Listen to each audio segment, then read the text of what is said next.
In mid-1948, one Lily White, a white settler, using the colonial administration, forcefully evicted residents with the allegation of using the land platform as a landing platform for his small airplanes, ferrying his friends and relatives who were visiting him. The colonial government helicopters landed on the land, and that is how the place was named Kiwandani. After some years, Mr. Lily White returned the land to the government and some other parcels of land which they owned for his African servants, whom he assisted in securing title deeds. Mr. Lily White could not immediately ascertain the true owners of this disputed land, which is why he chose to involve the government in finding them and returning them to the land. According to the land dispute between Kilifi Air Charters and Kiwandani residents, which was approved for tabling on the 21st April 2016 in the Parliament of Kenya, says, in 1968, Mary Morrill Lily White caused LR 1705/42 to be subdivided into 8 portions, which upon survey became LR 1705/43 to 1705/49. Out of this subdivision, LR 1705/44 was created, measuring 76.55 hectares, 189 acres, and is what was known as Kilifi Airstrip. Although there is no evidence of surrender of this plot, LR 1705/44, to the government, nevertheless a letter of allotment was issued allocating it to M/5 Kilifi Air Charters Limited for a term of 99 years with effect from the 1st September 1994. Mtazamaji, leo nimempata MD. Unajua ni MD wa nini? The famous Kiwandani. Kilifi Air Charters. Ile Kiwandani mnaishi nyinyi watu wa Kilifi. Huyu ndiye mwenye hiyo shamba. Do you know that? Introduce yourself, brother. My name is Tendai Mtana, the Managing Director, Kilifi Air Charters Limited. Kilifi Air Charters Limited. Yeah. Why Kilifi Air Charters Limited and not Kiwandani? Unajua, Kilifi Air Charters was registered in 1995. Wengi wanajua, wachache hawafahamu. Yeah. That is an airstrip. Ndio maana imeitwa Kiwandani. Oh, yeah. So the issue of airstrips, yes, ilianzia wakati huo. Yes. So what was this airstrip? The airstrip was a private airstrip. Wakazi wote wa Bofa, yeah, na wale waliokuwa katika serikali walipokuwa na land na chopper. The official airstrip was pale kunaitwa Kiwandani. But it was private? Yes, private. A private airstrip. And it still remains private until today. We have our title deed. It is in the name of Kilifi Air Charters. Ukiangalia pale, legally, all those housing structures are sitting on an airstrip. How many acres is that land? It's 186 acres. 186 acres. Acres of land. Yes. Sasa hiyo miaka ya zamani sisi ilikuwa hatuko. Ndio. Pengine wewe pia ulikuwa huko. Mimi niko. What was behind the getting of that land? That land has always been an airstrip from before even Kenya got independence. That land was owned and has always been an airstrip. A grant was later processed and registered at the Coast Land Registry as CR26743 on the 23rd January 1995. On March 24, 2015, the committee met with Dr. Matana Lewa, Chairman, Kilifi Air Charters, received evidence concerning land plot number LR 21,640. The piece of land known as Matana Lewa Airstrip Area is legally owned by Kilifi Air Charters since 1989, and the directors are Dr. Matana Lewa, Mr. Ejit Manase, and Mr. David Harris. Kilifi Air Charters Limited is a registered limited liability company operating in Kenya. The company is the registered owner of plot number LR 21,640, formerly plot number LR 1705/44 in Kilifi Town. Kilifi Air Charters, evicted, was allocated the land in 1994 and proceeded to carry out some subdivision to develop the land. Since acquiring the land in 1995, Kilifi Air Charters Limited has made several efforts to develop the land, but the issue of persistent conflict with squatters disorganized the plans. This is the famous Kiwandani Airstrip. Zamani tukiwa wadogo tulikuwa tunaambiwa kuna airstrip. We thought ni mchezo. Kumbe it is in the record that hii ndege zamani matajiri wa huku wa Bofa, Kilifi na wakoloni walikuwa wakitumia hii kama airstrip ya Kiwandani. Currently it is being owned by Kilifi Air Charters. Kilifi Air Charters own 186 acres of land inside here. Mlay TV was privileged to have a discussion on the issue about this land of Kiwandani. I have interviewed the MD, Tendai. I have interviewed the committee secretary, and I have interviewed one of the residents of Kiwandani. There is a big population inside this land, but there is a problem. The problem is the ownership. Good enough, they have accepted that the owner of the land is Kilifi Air Charters. Now the question is, how does it change hands from the current people who are residing here, or the squatters, from Kilifi Air Charters to them? That is the puzzle which is being solved, which is being taken seriously by the residents of Kiwandani. Mimi langu tu ni ku highlight what is going on, to tell the stories, the true stories happening every day. Walk with me as I take you to the interviews, deep analysis, deep talking about Kiwandani Airstrip. Kwa majina mimi naitwa Francis Mangata, ikiwa ni mkaaji wa Kiwandani, ikiwa pia ni mwanakamati na mwandishi wa kamati. Kamati inaitwaje? Pale mwanzoni hapa tumekuwa na kamati tofauti. Wakati mzee alipokuwa akitetea shamba lake, tumekuwa na vijana na kuna kamati zimeundwa tofauti. Na kwa ile kamati ambayo tulianzisha, ambayo imepiga hatua ya sasa, ilikuwa ni hii mwanzo mpya tuliunda 2012 December chini ya usimamizi wa Chief Patrick ambaye sasa hivi retired. Na tukaanza kazi 2013 kwa kutambua wakazi wa hapa wote na tukaprofile, tukaweka rekodi yetu ya majina. Na kwa kutafuta hii mikakati kuhakikisha kwamba hii jambo imejulikana kwa serikali. Na wakati Rais Uhuru alipoingia akiwa na mkutano wa kwanza hapa Kiwandani, tukaandika barua. Hizi barua tuliaddress kwa Governor King by that time. Na nikaenda kwa mkutano na kwa ushauri wa senior chief Athumani na MCA Klabu by that time, zile barua nikasigawana, nikampatia MCA Klabu na hizo barua akaenda kusigawana wakati wamekwenda kukaa kikao huko Kilifi Bay. Na katika barua zote ambazo tulisigawana, governor tulimpa yake, women rep Mbeyu tulimpa yake, mbunge alikuwa ni Mngaro by that time tukampa yake, MCA na hata county commissioners. So saizi inaitwaje hii committee? Hii committee ya sasa hata ni karibu nafikiri tu ni juzi ndio kulikuwa na kamati pinzani, wale ambao walikuwa wanapinga kwamba mtonalewa siku yake hapa, na sisi tukasema mwenye title ndio mwenye shamba. Sasa hiyo kwa sasa hivi ilichanganywa ya wapinzani na hii ile yao ilikuwa inaitwa Bora Salama na hii ikawa inaitwa Mwanzo Mpya. So tukaichanganya tukaita Mwanzo Bora.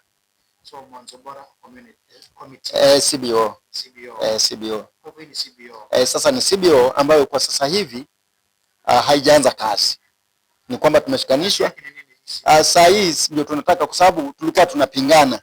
Sisi tunasema mwenye shamba ni mtana, au anasema mtana hana shamba. So tuliposhikana sasa, ndio sasa tunatafuta ile mikakati ya kwenda nayo pamoja. So saa hii ni kama haijapata ule mwelekeo, ikiwa advisors ni MCA wetu.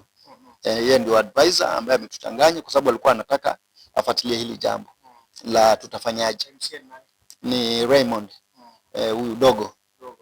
So kwa kifupi unasema kwamba shamba ni la mtanalewa. Kwa sababu yeye ndio wako na title deed, na hata pia kwa ile historia hii ilipelekwa bungeni na huyu governor wetu by that time akiwa ni mbunge, akapeleka bungeni, na katika hiyo bunge ikachukuliwa. On the 21st April 2016, a report on the land dispute between Kilifi Air Charters and Kiwandani residents was approved for tabling on the Parliament of Kenya. The report says on 10th November 2014, the Honourable Gideon Mungaro, MP, a member of the Departmental Committee on Lands Tabled Documents, which included letters from members of the public from his constituency, are claiming that there is a dispute over land where Kilifi Airstrip is located, since the airstrip has been invaded by over 2,000 families of squatters. The committee, having seized the matter in question, and under the provisions of Standing Order number 216A, resolved to conduct an inquiry into the circumstances in question. Ile kamati ya bunge ikakuja hapa ikiwa na ule mheshimiwa Mngaro, na wakarudi huko bungeni, wakaenda wakaikalia na wakatoa recommendations. Today we are still following up on the issue of Kiwandani, an area which is highly densely populated, and this land has issues. And again, I am with the area member of parliament of Kilifi North, Honorable Owen. And today I want him to tell us what is really happening, or what happened, or what is the fate of the people of Kiwandani. Walk with me as we talk deep, candid, without fearing anything. Mheshimiwa, karibu sana. Asante. Wewe mlei karibu hapa kwetu. Yes. We are back again at Kaingoni. Yes. Ridge. Kaingoni Ridge. Kaingoni Ridge. Yes. Now, Mosh, let us go straight to the point. Yes. When you were a young boy in Kilifi, Yes. it's around 40 years back. Yes. When you're growing up in this area, when did you hear about the Kiwandani land issue? You know, the Kiwandani land issue became very prominent with me when I was actually council secretary in Kilifi. In Kilifi County. Yeah, because the Kiwandani area is highly populated, said, and a bigger chunk of Kiwandani is what forms Sokoni ward. Sokoni ward has two areas, Sokoni, which is actually Mtaani town area, and then hospital, which then used to be called Hospital Ward before devolution. And it is an area where government invested. You have the prison, okay, and you have the settlement, and you have actually a scheme that borders Mtondia scheme. Now that whole area has high potential of growth. But again, there had always been a conflict between the local residents and the Wazungus that settled around Bofa area, coming much deeper, you know, that St. Thomas area, you know. But what happened during devolution, we tried to give titles to those areas like Shingila, Kombozi, you remember, I remember, and all that area. But one area which remained very controversial, there is now Kiwandani, prison Kiwandani, and then there's Kiwandani Airstrip. Now, prison Kiwandani, people settled there. They may not have had titles, but you know, it is the land after the prison, where Kwamaik is, that whole area. But people have settled there and they have titles. But then you come to The airstrip. Now, the airstrip, historically, the Mzungu that used to be there, Lily White, used to own the area and used to have like a small airstrip there. And for many years he operated. But for your information, the whole of Kilifi used to be owned by Lily White, including Sokoke. Up to and including Sokoke, and the land that is today called what is the name of this land? Makopani. Yes. Yes. All that area, Makopani, Chando area. Going down up to where John King land is, Kibarani. Up to St. Thomas. All that area used to be owned by one Mzungu called Lily White. So when Lily White was leaving, he handed over the land to the government. And that is why you see the bottom, the area around Kilifi town, government took and set the government area from Apokwa DC, going up Bofa, that area. St. Thomas area, it was also bought by government, you know, so they were given to people up to including Kobil. So the white man gave this land to government to put institutions. Yes, to put institutions and to demarcate the towns and everything. All that land used to belong to a Mzungu called Lily White. Yes, but one day I'll tell you the whole story about about the land, including Pwani University, Kibarani. All that used to be owned by Lily White. Then when independence came, there are certain things that happened. John King, then Assistant Minister for Lands, took the advantage and took away the land. The whole land? Yes. The land after the tarmac. After the tarmac, this side now? Yes, yes. So you come to Pwani University, you come to Koroshoni, you go all that area up to the Kibarani School for the deaf Kibarani, and you go to Misufini. Even Sokoke. Yes, until... No, John King didn't get to Sokoke. Okay. But here kulikuwa na ng'ombe nyingi sana Sokoke. Yes, John King, yes. John King used to own that land. He used to own that land. So they took advantage of independence. And because the local people here didn't know much, okay, then they took away the land. And I'll also tell you about the Ngala land. It's a history. It's a history. Yes. The Ngala, Ngala land. Yes. In Majaoni. It used to be owned by a Mzungu called Horn.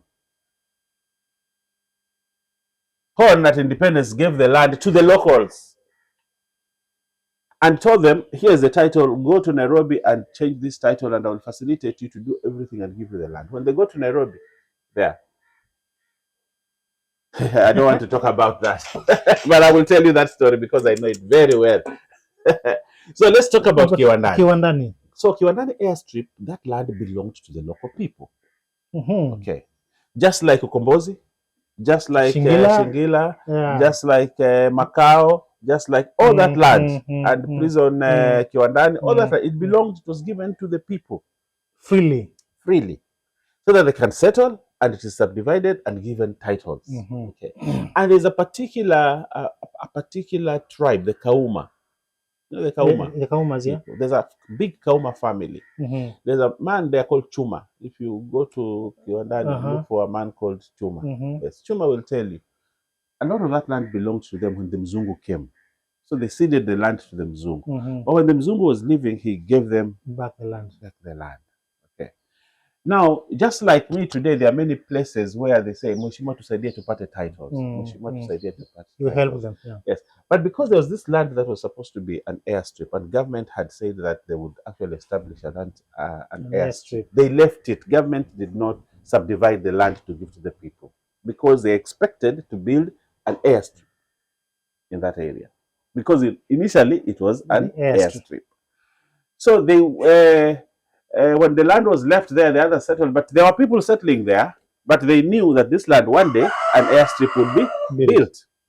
So the leadership then, hearing that an airstrip would be built here and this land is vacant, has no title, the MP who was there then decided that he can also own the land and come and build an airstrip. You understand? That is now Mtanalewa. So Mtanalewa, when he was MP, now created Kilifi Airstrip. It's called Kilifi Air Charters. Air Charters Company Limited. Yeah. and went and to the Ministry of Land and requested to be given the land. Instead of asking government to give the land to the local people, he went and requested government to give him the land with the aim that he will benefit from the creation of an airstrip. If government comes, then the government will come and buy from him. Ile mata ya ameipata vipi? So wanasema ile hali aliyoipata si ya kihalali. So wakaweka hiyo jina. Lakini kwamba mtu anaweza kwa shamba na katoa title deed, lakini ameipata vipi? Hiyo sasa ndio maswali yao. So walipochanganua hiyo wakasema sasa huyu amegrab. So sasa kwa sababu yeye ako huko na sisi tuko ground. Sasa ni kwamba pengine tunasema yeye kwa ako na shamba kwa karatasi na sisi tuko na shamba kwa ground, lakini karatasi hatuna. So ukiangalia hivyo sasa ni kwamba yeye ana shamba na sisi hatuna shamba. Hatuna.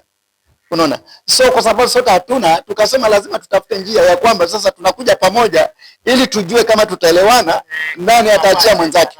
Nani ataachia, ni hapo ni kwamba nani ataachia mwenzake. Na community iko tayari. Kufikia sasa muelewane, mjue ni nani ataachia mwenzake. Okay, kwa sababu hiyo ndio sisi kama before tuje hii ya mwanzo bora ni juzi, just 3 months. Lakini pale mwanzo kutoka 2013 mwanzo mpya ndio imefuatilia hii jambo.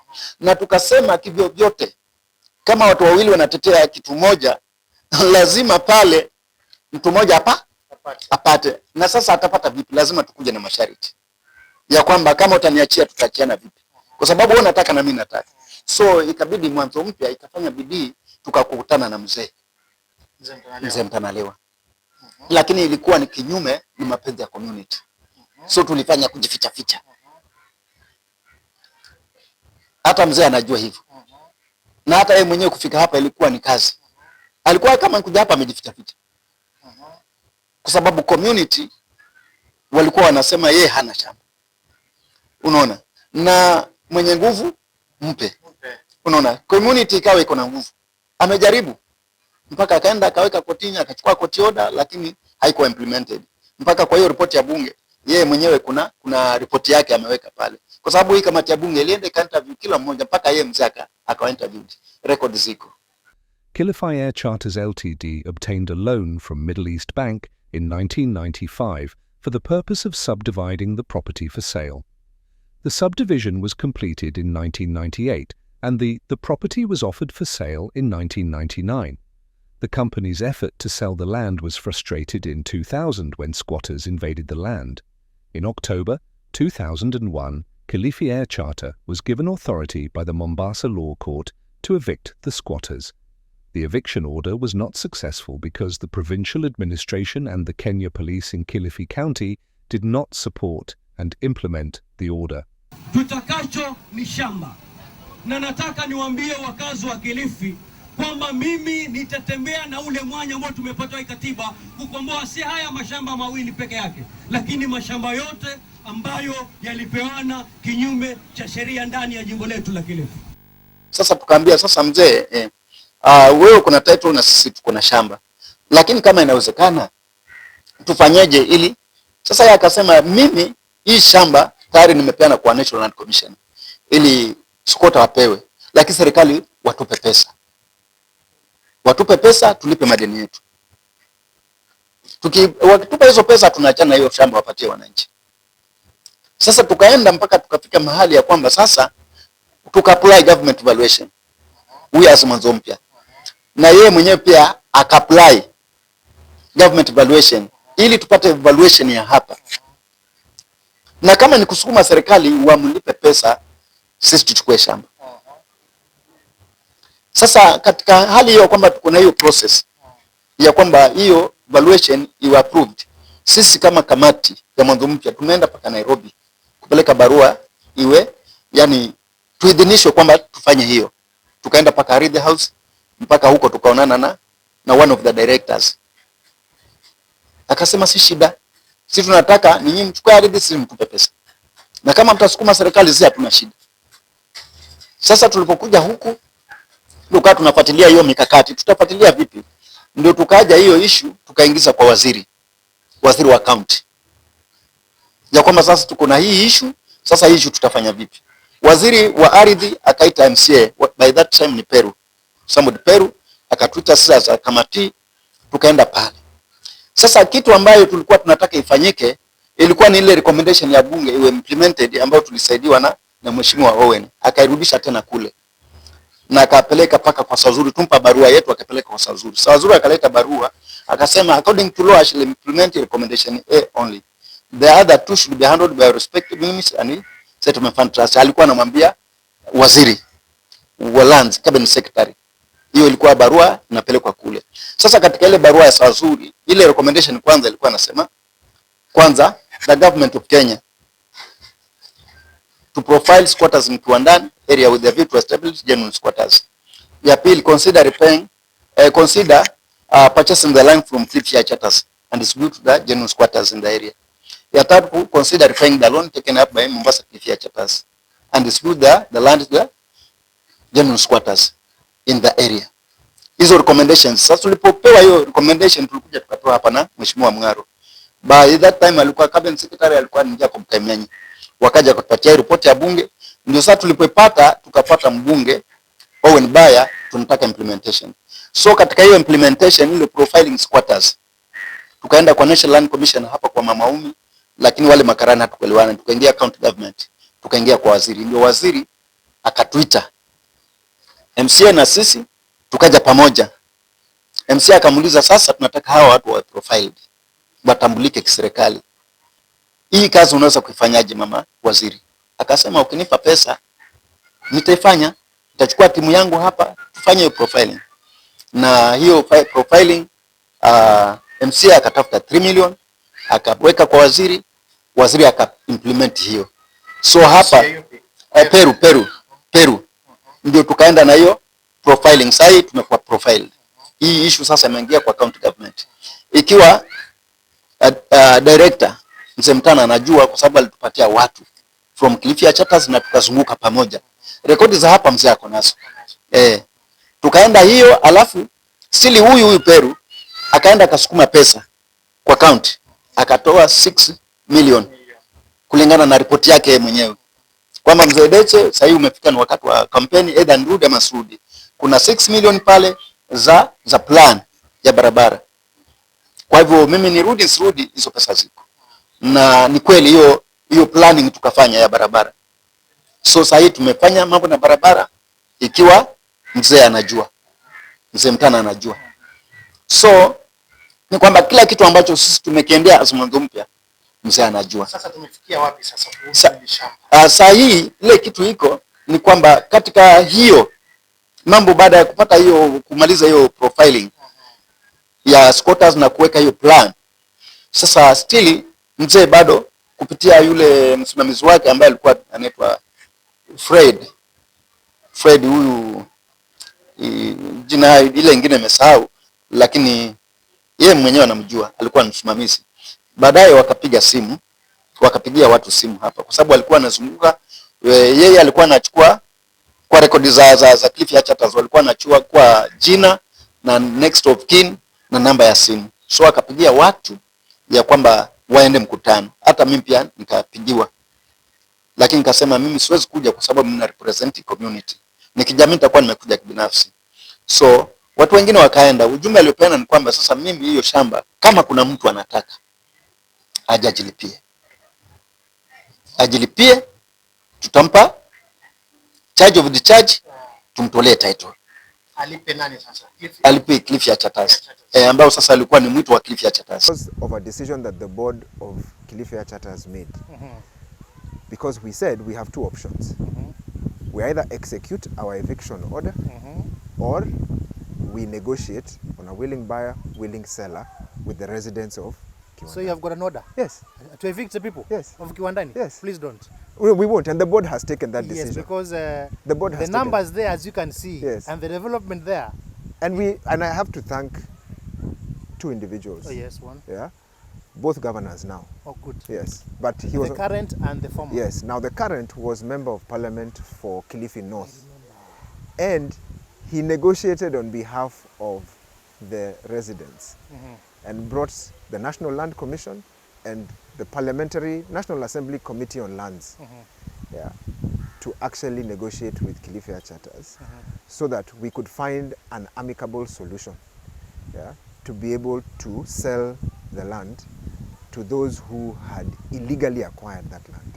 So that's the thing we need to remember, that there was an illegal acquisition first. Yes. And until today, the residents who are there illegally. Up until the point where now, the former governor, who is now the Speaker of the Senate, now negotiated with Kilifi Air Charters, which is what we now have reached on, and a willing buyer, willing seller. As much as we say, yes, the government must compensate the proprietor of the land, the Kilifi Air Charters, there are certain questions that we must answer. How did they acquire the land? The land. Yes. How did they acquire the land? Because you can't come here today. This is one government land. People have settled there. Those people belong to the government. The government. Government has all intent to give these people the land. But you as a leader, you go and take the land. But the same government gave him. Yes. But you see, even today, if I go and I'm a leader there and I have influence, yes, I can see a place and say, this place has no title. Can I get a title? Can I get it? But then I ask, are there people? Yes, there are people. Why don't I give those people the land? Why should I take the land? You understand? So I go to government and say, huko hata hakuna watu, hiyo area ni ya airstrip, na mimi niko na kampuni ya kutengeneza airstrip, so mnipatie hiyo ardhi. But then you destroy the lives of the people who are dependent on you as a leader. To help them get the land, you take the land yourself. And that is where, even when I sit there and I have pushed the petition that was presented by Mungaro. Mungaro presented a petition. I actually redid the petition, and we got recommendations. The recommendations that Kilifi Air Charters be compensated, which I have no problem with. I have no problem with that they be compensated so that the people get the land. But at the back of my mind, I also ask myself certain questions. Is that really what leadership is about? Because people have come to you. Mheshimiwa, tusaidie tupate hii ardhi. Nasema nitawasaidia tupate ardhi. But behind there, I am working with some other partners, you know. And you know the dishonest of it, I work with other partners. I get a title of the land. Now I start telling people, this is my land. How is it your land? We have been here. We have settled here. So because now you can't evict them, you go and get a loan. Yes, because as we speak today, there's a loan there. There's a loan. Is it Eurobank or Middle East Bank? Any idea how much was it? Yes, so they went, I can't remember how much it is. They went and picked a huge loan on the land. Loan for which they cannot pay. They are saying the purpose of the land was to subdivide the land for settlements. No, that was not their purpose. Their purpose was just to defraud the people of the land. How do you take land for settlement and you go and take a loan? So they took a huge loan on the land. A huge one? Yes, a huge loan on the land that time. And they mortgaged the title. So the title, by then, the title for this land is in the bank. Okay, and that is in the bank. So what they're saying is to tell government, pay for us the loan.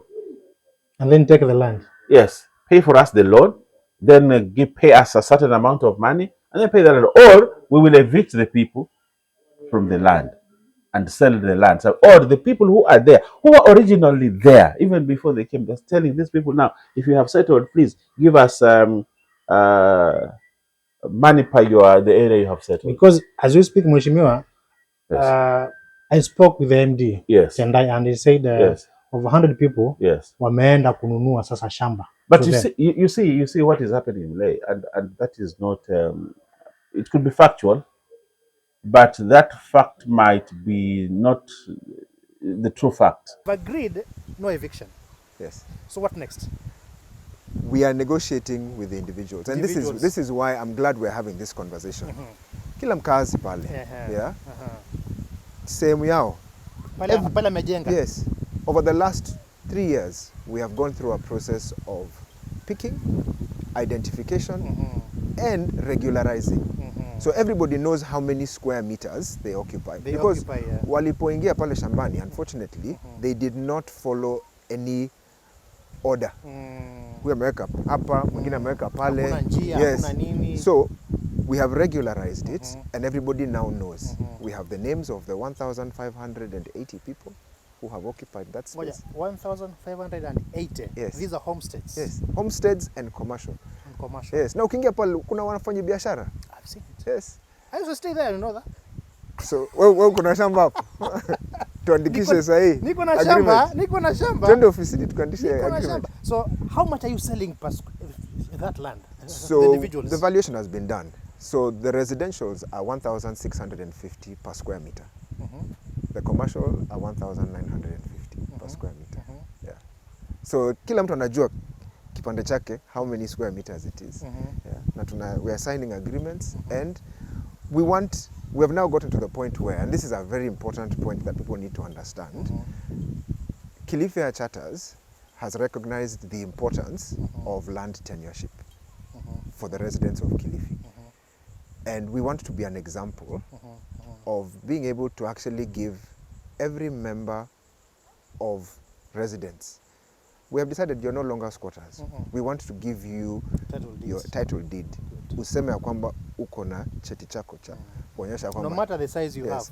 And we're doing that for two reasons. Number one, we believe that it is important, that people take ownership of the land that they have. Unfortunately, we were creating a culture in this county, where people believe that I can come to Mulei's land, take it from you forcefully, and then go to government and take Said's taxpayers' money, and come and actually buy the land from you. Now, for me, that is theft.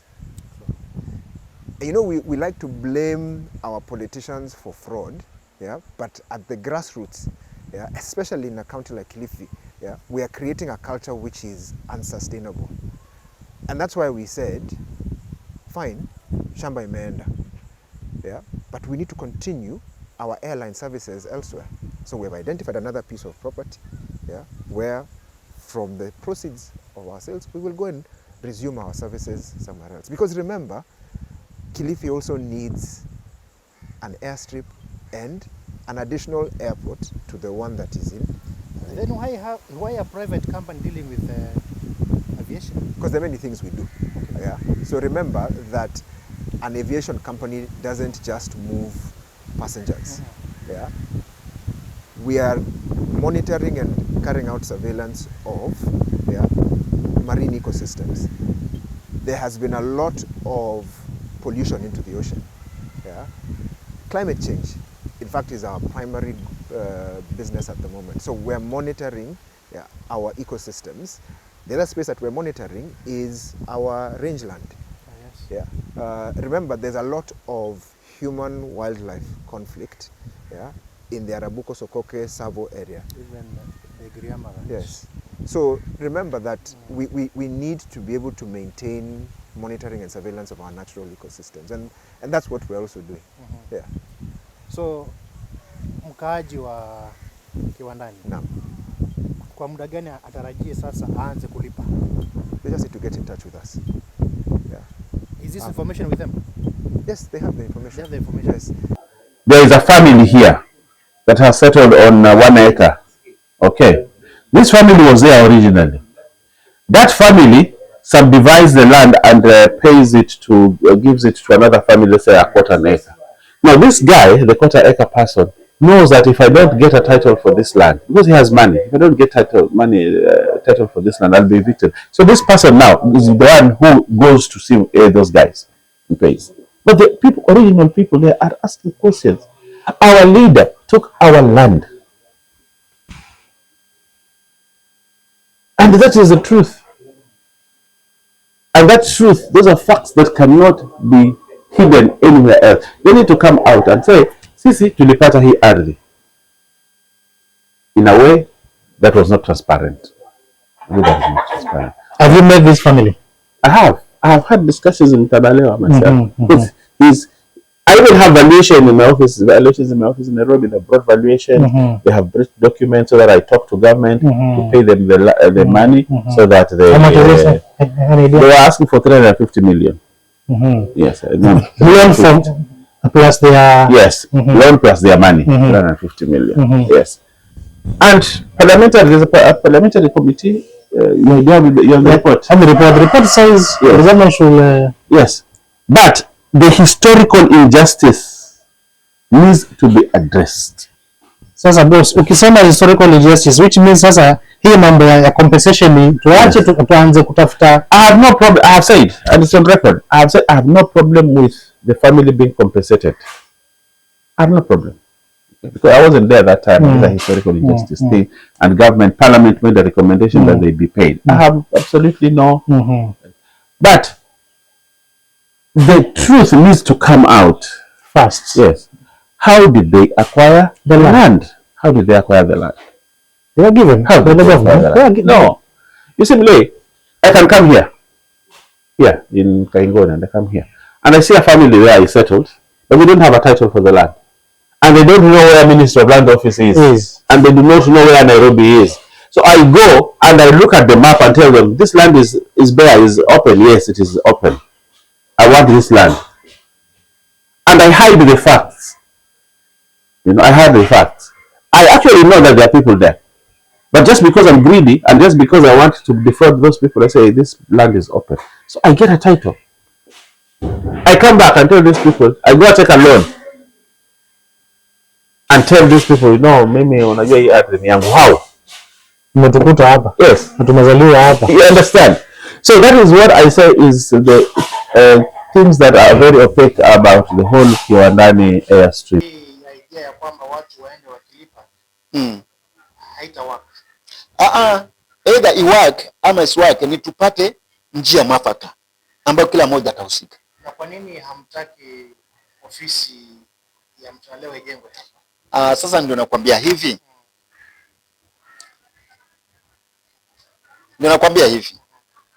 Kwa serikali kuna chama pinzani. Kwa serikali ipi? Tuseme serikali ya Kenya. National government. National government. Kuna chama pinzani. Tunasema kuna chama pinzani, opposition and government. Unaona? Sasa wakati mwingine government ikitengeneza kitu ambayo pengine iko na impact, lakini hawa hawaipendi, wanaiweka kinyume, ambayo sasa inakuwa nitaruki. Unaona? Sasa katika hiyo hali hiyo, kwa sababu hiyo iko na bado hiyo moyo iko ya kwamba hapa si kwake, bado hiyo kitu iko of which sasa tukija nayo unaona, sasa ndio hiyo ikija mpaka sisi wenyewe the other time tu wamepata habari kwamba sisi tumekaa na mzee Mtana au wanaona na Mtana, hatukulala kwa nyumba. Mlivamiwa. Kwamba sisi tumemfukuza, nyinyi mnamrudisha, au hata hatufai kabisa, hata ni watu wa kuchomea nyumba. Unaona? So hiyo sasa ikatuweka lazima tuende na njia ambayo itakuwa mwafaka, njia ambayo inaweza kila mmoja ikubali. So kwa sababu hiyo hata ndio maana yeye hawezi kuweka ofisi yake. Na kufikia sasa, kuna uwiano. Sasa hii tumekuja pamoja hiyo kamati, lakini ni bado wako na ile kuangaliana. Ukiongea unapimwa. Bado wako na ile ama wako na hii. So bado kuna ile, bado hatujapata ule mwelekeo. Na nikiangalia kwa sababu aliponiita mzee, hata hiyo ni kama saa hii inaishopoa, kwa sababu ni kitu itajulikana kwamba nilienda na nikakaa. Lakini hata MCA mwenyewe aliwaambia hawa kwamba mimi nilienda nikakaa na mzee na nikaongea na Tandai, lakini hatukuingiliana. So wao wanajua hata MCA alienda kakaa, na hata mimi wajue kwamba nilienda nikakaa. Akasema sasa mimi hiyo maneno namwachia Tandai, kwa hivyo mtakaa na Tandai mtuona vile.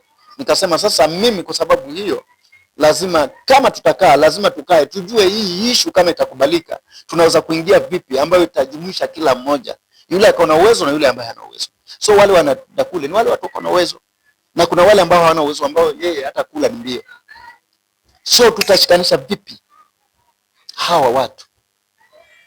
Sasa hiyo ndio issue kubwa ambayo tunataka hawa ambao hawana uwezo na hawa ambao wana uwezo tunaweza kuwaweka vipi dao moja? Sasa ndio hesabu ambayo tunapiga. Kuna hawa wakaazi ambao wameni approach.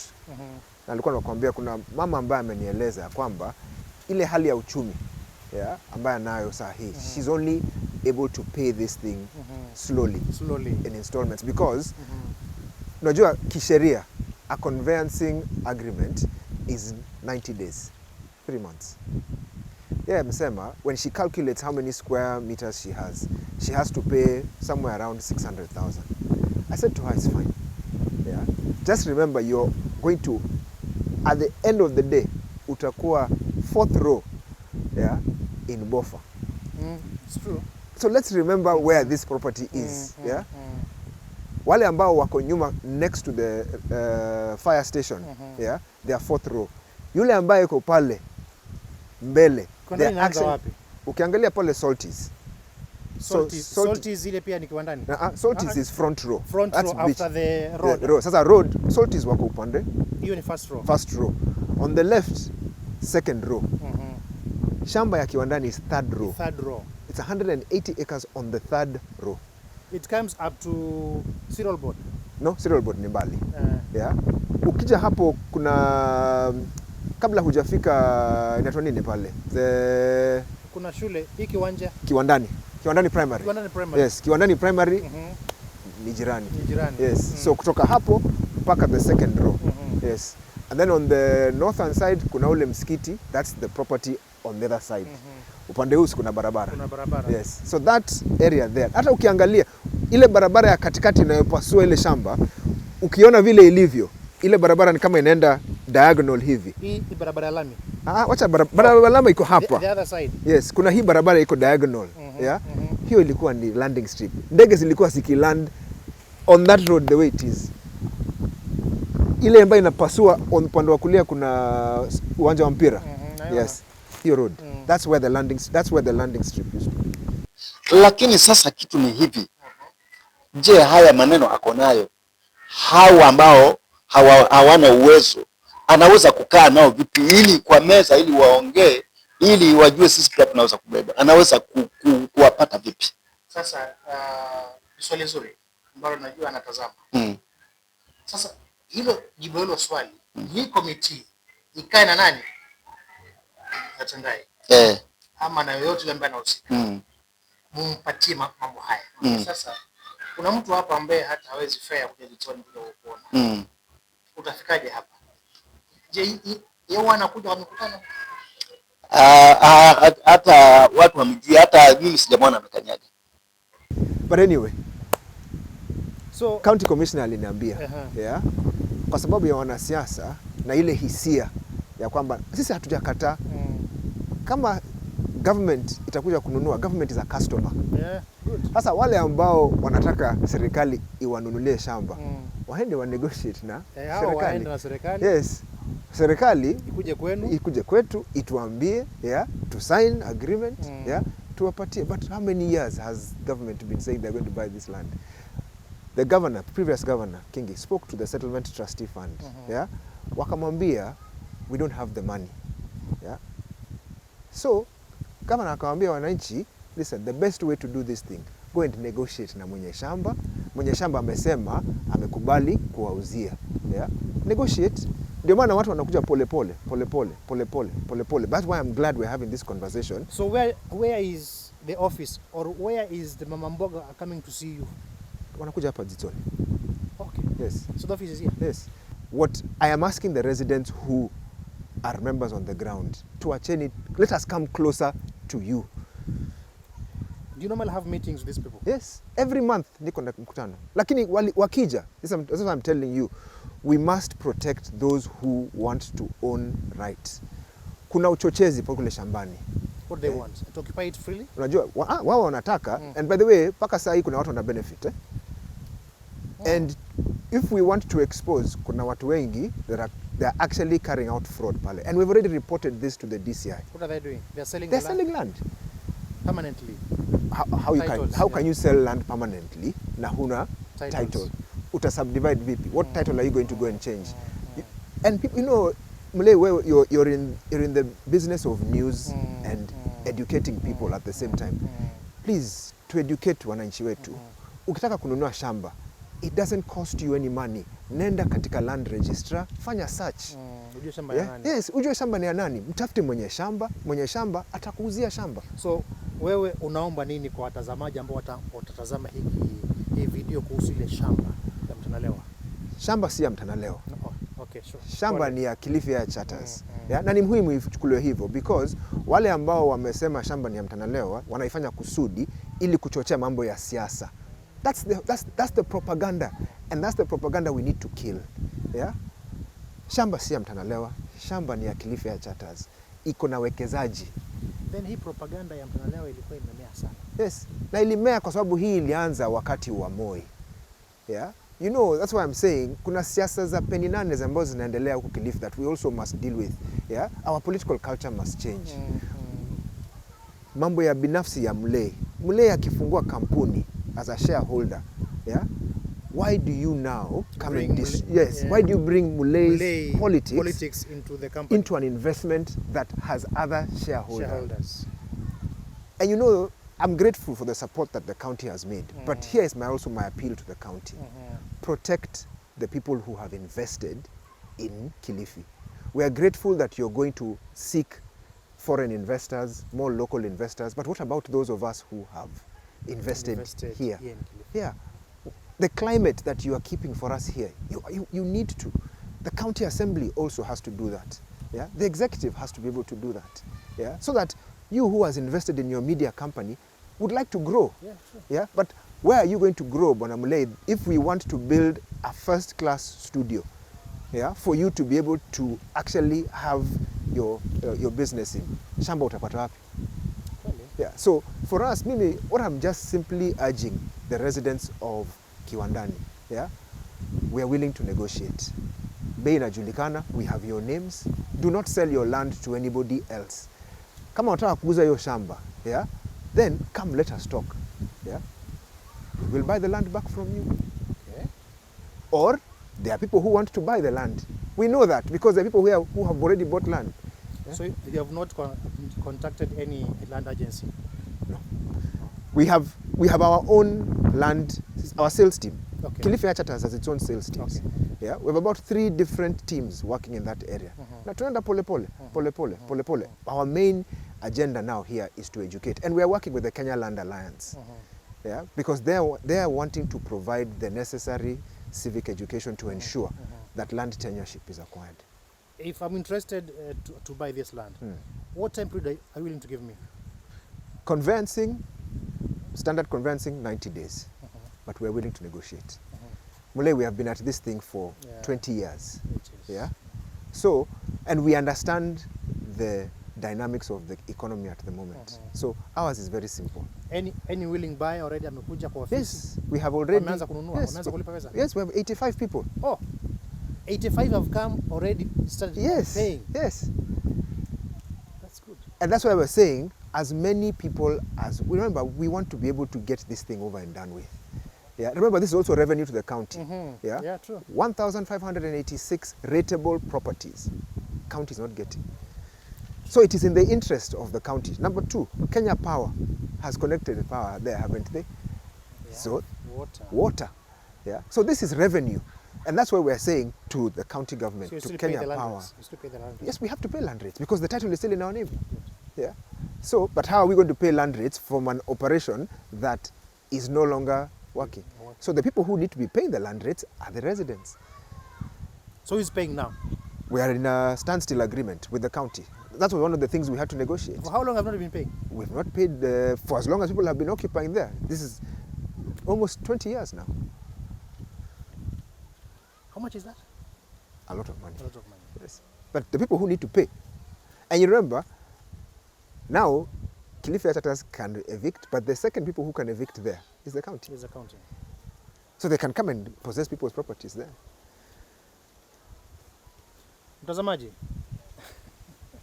ni muhimu hii habari uijue, na hii habari ni muhimu sana ifike mashinani kwamba kampuni ya Kilifi Air Charters it is ready and willing to sell.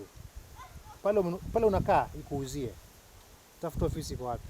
Nenda kwa ofisi ya Kilifi Air Charters. Na huyu ndiye MD Tuko hapa Zitsoni. Uko hapa Zitsoni. Where Yes. exactly? Zitsoni Town Center. Town Center. Kuna Copper Memorial Hall hapa Zitsoni Town Center. Yeah.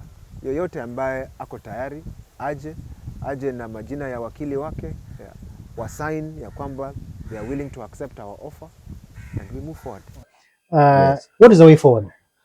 The way forward, we have told, and have even talked to the governor, and there was a time when we even tried picking, they tried to come and start picking the land themselves because they had people who want to buy the land, so that they can pay the loan. The loan. There's a time they tried to do that, and the people resisted. They said no, no, and I'll still tell them no. There's a historical injustice issue on that land, which must be addressed. Even when they take your pesa, hata hiyo pesa wakipata wakikula, aki wanakula pesa haramu. Na huo ndio ni ukweli. Yes, because as leadership, as a leader, my role is to lead the people to prosperity, not to poverty. I can't come here and find this an empty piece of land. Yes, hata mimi nataka ardhi. Hata mimi wewe mbaya, and I have a right. I have a right actually to get land. But I should not use my power and the privilege people have given me to use that. The privilege people have given you to go behind their back. That's immoral. And that is something that should not happen. And that is something that I want to ask our leaders. When you're given the position of leadership, the privileged position, usidhulumu wananchi wako. Usiwadhulumu. You'll end up badly. That is what I'll tell you. You'll end up badly. So, and then they want to use political leverages, or they want to even come back here and say, oh, mimi nataka kupigania kiti ya ugavana hapa, nataka kupigania kiti cha sijui nini hapa Kilifi. My friend, how do you even have the moral authority, the moral right to come and say, mimi nyinyi mnipigie kura tena na wewe umewadhulumu? Ama familia yako ili wadhulumu. I look at things sometimes, I say people, hata wakuwe na haya kidogo. How many people live in Kiwandani today? Hey, over 100,000 people there. Yes. Yes. It's a big. Huge People. Hey. Kids who have been born there. They don't know nowhere else. And they live in squalor, in poverty, because they are squatters on a land which actually belongs to them. Sasa hao na wakoloni wana tofauti gani? Wakoloni wa kisasa? Hata wale wa zamani wako na tofauti. Because wale wakoloni walikuja kukalia ardhi ya watu kimabavu. Si hiyo ni kukalia ardhi ya wenyewe kimabavu. Ni kweli. So still you are saying the governor is on the governor has been trying to push, and I support him. He's been trying to push. Actually, he even called me and said, "Oh, why don't we look for money and compensate these people?" Nitamuuliza governor, you want us to take money from county government to give people? Wanda wakuli kwa sababu wako na loan. Mimi si wahurumi. Kabisa. Mimi niliwaambia wako na loan yao walipe. Walipe loan yao. Lakini si ati sisi tutoe pesa tuwalipie hao loan. In fact, my position, and I'll tell you, my position is very clear. They look for money, they pay, they get the title, they bring the title to government, then we can discuss. Lakini si ati sisi kwa sababu wanahangaishwa na bank, sasa wakuja watuhangaishe sisi. Na bank ikiuza shamba? I have told the bank they will not. I've actually written to Ministry of Lands to put a moratoria to say this land cannot be sold. Yes, and I have told the bank they need to deal with those people. This place is heavily populated, and there's a historical injustice on the land. So kama wanafikiria sasa hii maneno itakuwa rahisi hivyo ati wata benefit from the sweat of other people, I don't believe in that. I am a leader, but I have a moral barometer myself that allows me to do certain things, but which also does not allow me to do certain things. Hapa niko ni Kiwandani, na katika video hii nafuatilia kuhusu shamba hili la Kiwandani. Huyu niliye naye ndiye mwenye hapa, ile boma ni lake. Karibu sana.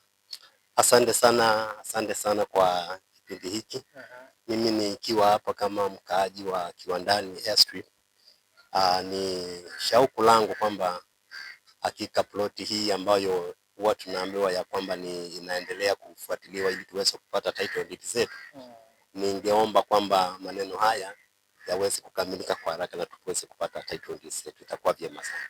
Wewe umekaa hapa muda gani tangu uje hapa? Ni lini? Tangu nifike hapa sasa niko na miaka 10, niko na miaka 10 sasa. Na kila mara tuambiwa mambo iko karibu kuisha, tunaambiwa kwamba bado kesi tuambiwa kwamba bado kidogo mpango unaendelea vizuri, unailishwa tena. So ninaona kwamba ni jambo ambalo linaendelea kuumiza, kwamba ukitarajia hii maneno yaishe, angalau mtu atulie, unaambiwa bado tunafuatiliwa, bado tunafuatiliwa. So ninaomba kama inawezekana kabisa, wanaofuatilia jambo hili waweze kufuatilia kwa haraka na waweze kutukamilishia ili kila mtu aweze kutulia kwa amani. Hiyo miaka 10 uliokuja hapa, uliuziwa shamba ama tu uliingia ukashika wakaa? Mimi nilipofika hapa, kuna kwenye hii mboma sasa, kuna mtu aliyekuwa hapo hapa na akaniuzia. Aliponiuzia akaniambia kwamba title deed ziko karibu kutoka. So kukaa nikimuuliza akaniambia ngoja. So mwishowe basi nikabidi niingie niwe mwenyeji sasa. Aniendelee kutetea kama mwenyeji, kama aliyeshika sasa. Sasa hii ni kama niliyeshika sasa. Maana nilinunua na nimekaa na nimekuwa mwenyeji sasa. Ulinunua pesa ngapi wakati huo? Ilikuwa pesa si nyingi sana.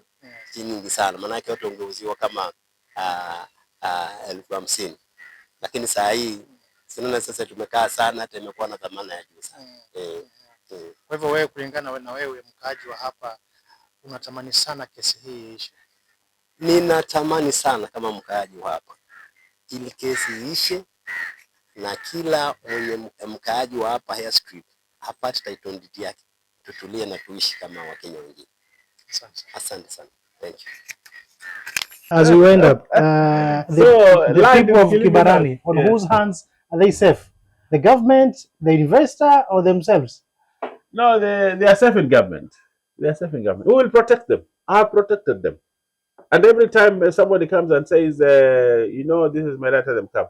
The reason why you see Kilifi North has not had demolitions. You have always been on the forefront. Because I've been on my toes. If I hear there's a court order that has been issued on land, I go for the court order. And I have a discussion with those people and tell them, just give me time. We will persuade government to give us this land. And the only demolition that was there was the one by Pwani. The Pwani, yes. Yes, which was very regrettable. But that is the only demolition you've seen in Kilifi North. But the other areas, I have always been ahead. I've always been ahead and to discuss with. That's why you see we have a lot of land issues, a lot of squatters in Kilifi North, but you've not seen demolitions. There's one that is almost happening in Watamu, but I have arrested it. Yes, the one you saw on TV. I saw it. Yes, TV, yes. So I've arrested that one. I'm talking to that guy and tell him just go to. We will have an in with the government. Watamu, you heard about Watamu town. Yeah. Where there's a guy who came and claimed Watamu town is his, and they wanted to demolish, and I stopped it. I actually went to court myself on that one. Yes, and I stopped it. So the people of Watamu are still safe. But we have a lot of, if it's land issues. We really have serious issues in Kilifi North. Yes, but the reason we have not had demolitions is because I've been on top of it. And like Mkomani. Abdulkadir's sons, they live in London. And they have a buyer. And they say they're demolishing. I actually went to London. Another time I was in London with my wife. And I went and talked to him. Yes. I told him, just wait. We will get a solution for you. Right now, as I talk to you, we are talking. Okay. Yes, we are talking. The land at Timboni where you saw me launch a road. Project there, yes. That land belongs to someone else. Here it belongs to KPA. KPA? Yes, Kenya Ports Authority. But I have talked to Kenya Ports Authority and we are settling. And we will settle and government will give that land to the people there. So the difference between me and the other is that I am on top. Yes. Protecting and making sure. And the other land which was very unfortunate that it got the demolition was because of the one for Nayeni. Nayeni, by the way. In Kilifi. Who owns Nayeni currently? Some Zungu, the Stubbs family. But I hear he sold it. I think he sold it to the Kenyattas. Uhuru, yes. Yes, and that is why Kenyatta used the GSU to come and evict people at night and demolish. Yes. That was regrettable, but because then the powers then could not listen to me. Because Uhuru and I, we were. I remember. Yes, and Uhuru bulldozed his way. Even when I pleaded, I talked, I did everything, but he came using the military and everybody else and demolished. Yes, but after that one, we've not had another one because I've been on top. Go and ask questions. When did Kilifi Air Charters get the title? They are saying 95? Yes, and 95 is just the other day. Were there people? Yeah, there are people. Yes. So these people who were living there, who was the MP then? Tonalewa? Yes. So how did he get the land? Just go ask those questions. I want to tell leaders, if you've been bestowed with the privilege to lead people, usiwadhulumu. Yes, usiwadhulumu. Please, especially on land issues, don't take your privilege. You're in a privileged position. It's a privileged position. Don't go out there and grab their land, because that is actually land grabbing. It is immoral. Hata mimi natafuta ardhi. Hata mimi nataka watoto wangu wakuje kuwe na ardhi. But I cannot and I should not use my privileged position to go and defraud people of land, because it is the easiest thing to do. One of the things, Mule, I have refused to do is to do the easy things. Easy thing. The easy thing? Land hapa, wacha niibe. Nikate hapa niuze, nipate pesa. No, it is the wrong way to do things. And I want to tell leaders in Coast, please, let's respect the sanctity of land. And let's respect the people who have given us the opportunity to lead them. That was Owen for you. He speaks his mind the way he wants and the way he feels it. He has no apology because he says he speaks the truth. The Kiwandani land issue, he has clarified it very well. And people are safe in government. But the question lies behind is, how did Mtanalewa acquire the land? Thank you. Stay tuned.